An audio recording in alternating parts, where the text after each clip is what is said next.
దాదాపు మీరు చూడొచ్చు నా ఫోన్లు ఇప్పుడు మీకు చూపిస్తా. ఒక 500 మంది తోని ఫోన్లు చేపిస్తా ఉన్నారు. ఏమని బెదిరిస్తా ఉన్నారు ఫోన్లు చేసి. ఇవన్నీ మిస్డ్ కాల్ చూడొచ్చు. ఇగో ఇప్పుడు కూడా గదే ఫోన్ కాల్ ఉంటాయి మీరు చూడరు. ఇవన్నీ ఫోన్లు గవే. ఫోన్లు చేపిస్తా ఉన్నాడు. చిన్న పిల్లగాడు చేపించినాడు. దీనికి ఎవడో భయపడతాడు అన్నట్టు. విజయన్న, నేను నిన్ను అడుగుతా ఉన్నాను, నిన్ను సవాల్ ఎవడు విసిరమన్నాడు? ఎవడైనా రైతులు అడిగిందా నిన్ను? మేము అడిగినామా నీ సవాల్ విసిరమని? సవాల్ నువ్వే విసిరినావు. నీ సవాల్ని మేము స్వీకరించినాం.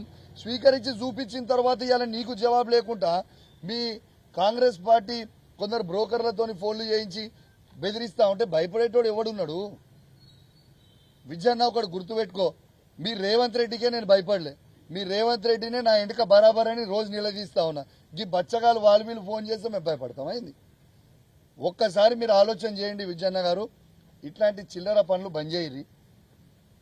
అదే మేము నువ్వు 55 ఏళ్ళు 60 ఏళ్ళు ఉంటావు.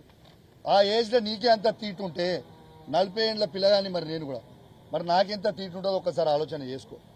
నువ్వు ఇష్టం ఉన్నట్టు చేయదలుచుకుంటే నా ఇష్టం ఉన్నట్టు నేను కూడా చేస్తాను.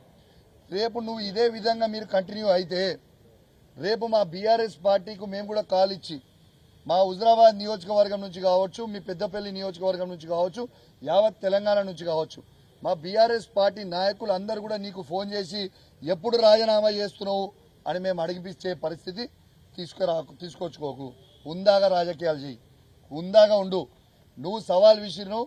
నిన్ను ఎక్కడ కూడా నేను పర్సనల్గా విమర్శించలేదు, పర్సనల్గా మాట్లాడలేదు.